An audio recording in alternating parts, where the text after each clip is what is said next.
So you want to learn a language and you're thinking about using ChatGPT or AI to help you on your journey. That seems like a smart thing to do, right? Use the newest tech available. But at the same time, you're also a little bit wary. You've seen some of those videos, maybe the ones from the big polyglot YouTubers.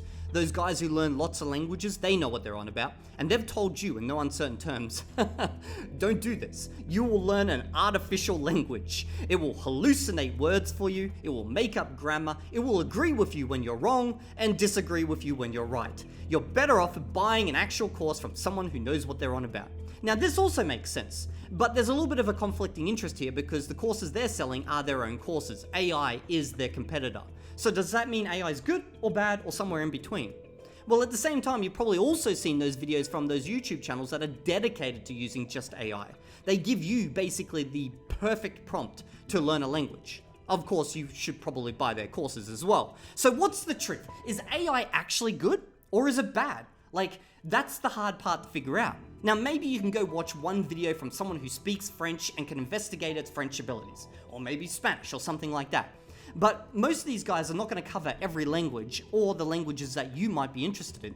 Well, my boys, that is where I come into it. See, I have a very large community of learners, native speakers of various different languages, linguists, teachers. What we do here on this channel is investigate, okay? And we investigate within the language space. So what have I been doing over the last month or so? Well, my team have been investigating ChatGPT particularly and how well it handles languages. And I think we've come up with a pretty good framework about figuring out how reliable it is depending on the language you want to learn.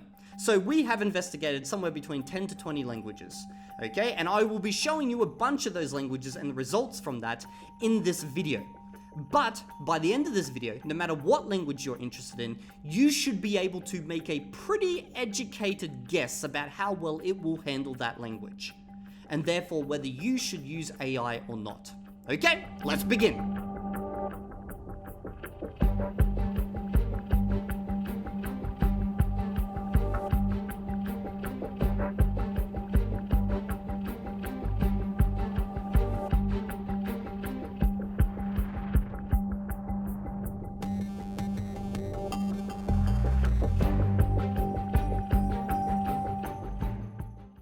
Now, I'm not going to bore you with the results of each individual investigation. You'll get a summary later, but right now what I want to do is give you a bird's eye view of how the investigation works. This will give you a clear understanding that this was in depth. So essentially, my community has sent this document right here, the Evil Deer and Community Investigation of ChatGPT. This document lays out our plans, what we want to achieve with this investigation, and how they, as community members, can work with us to reach those goals. Now, essentially, we had two goals. One, we want to figure out the accuracy of ChatGPT when translating to and from a target language, and two, how effective ChatGPT can work as a tool. Now, each investigator is also sent a template that they can work through. This is basically a Google Doc with associated Google survey. Now, I'm going to show you the results of one investigation from one of our Russian investigators, so you can see what they end up doing behind the scenes. So this is their document. They are a native of Russian, and these were the tests that were available, and these were the tests that they performed. Not every investigator performed the exact same tests, and some investigators performed the same tests as other investigators. It really depends, okay? So essentially, translating text. How well does it translate into the language? Language tutoring. Can it act as a tutor? Speaking buddy. Does it work for speaking? You know, if you want to practice your speaking, which obviously rolls into text to speech. Resource generation. Can it generate text for you if you ask it? For example, can you generate a beginner level Chinese text for me about this topic? Correcting text. How well can it correct your mistakes and give you feedback? Conversation partner, links with speaking buddy, and then finally, hallucination test. This one is the big one. Does it make stuff up? So the way we're going to do this is we're going to start with the languages that have the most amount of speakers and work our way down to the languages with the least amount of speakers. And I've got a couple of fun ones there at the end for you. But there is something I want you to pay attention to as I go through each one of these languages. The first one is number of speakers, okay? And the second one is, and this one's most important actually, is internet penetration and actual active use of that language online. Those two factors combined determine whether ChatGPT is actually usable for a language or not. So let's start with the biggest on our list, Spanish, at 509 million speakers and clearly a language with a very strong internet presence. Now, our tester decided to go hardcore on Spanish and ChatGPT. They gave it a strongly worded letter written in Chilean slang, which is like the NBOSS for Spanish. It did actually quite well. It translated everything correctly, although it lacked some nuance. Now, as our investigator pointed out, this was a complex task, and they were very happy with the results. So you're pretty safe with Spanish and ChatGPT. Next up, Indonesian at 252 million speakers. Again, a language with a lot of speakers and a very strong internet presence. For translation, it captured all nuances and it translated into English and out of English quite well, although it was a bit stiff with English. It was good at pinpointing whether a text had errors or not, and hallucinations were very minimal. It only made up very, very specific words, and you couldn't really trick it into believing a word was a word when it actually wasn't. Overall, noted to be very accurate. However, for text-to-speech, it failed at rolling its R sounds, and it failed at the numbers, so just keep that in mind if you plan to use it. Next up, Urdu at 230 million speakers. Now, this is a language with a lot of speakers, but poor internet penetration. In fact, it was noted by our investigator, the class divide in Pakistan means that written Urdu is a dying language in many ways. The upper class tends to read and write English, and the lower class is usually not literate, though many of them have taught themselves Urdish, which is Romanized Urdu. Now, this is the problem, because ChatGPT has just kind of mixed these two together when generating translations. So you get a mixture of Urdu and Urdish. And it makes a lot of minor mistakes and has a tendency to overuse English in Urdu. But it gets worse for text-to-speech. It's almost incomprehensible, and it gets even more worse if you chuck some English in there. So if you're gonna use it for text-to-speech, just be aware it's shocking, and if you add any English, it's even more shocking. Okay, Russian, 253 million speakers. Language with a lot of speakers, strong internet presence. For translations to and from Russian, it was actually easy to understand and it had good grammar and vocabulary. However, for creative text, you need to be careful.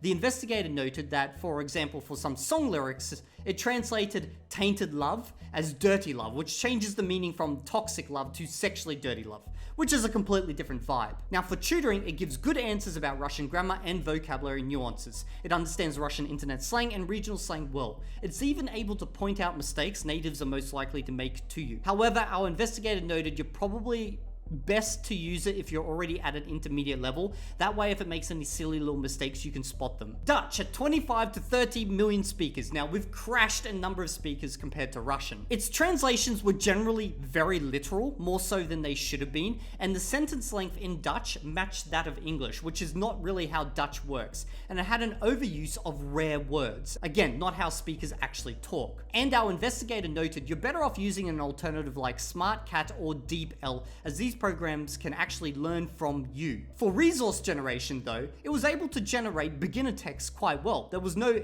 mistakes that were spotted. Romanian at 22 million speakers. It failed to prepare practice tests for anything above an intermediate level, and it failed to correct errors in beginner texts. It also said that there were corrections made when actually there weren't, so it completely failed. Czech at 12 million speakers. It was able to generate, some simple short stories, but it made mistakes and actually did make mistakes with some pretty common words. For example, the one that's listed right here. Hebrew at 10 million speakers. English to Hebrew translations were quite poor. It made poor word choices, and sometimes instead of translating a whole sentence, it actually just deleted part of the sentence and pretended it didn't exist. The investigator noted you're probably better with Gemini. For corrections, it was horrible at detecting basic beginner mistakes. It marked grammatical mistakes as poetic Hebrew, and it missed mistakes that even an intermediate level speaker of Hebrew would spot.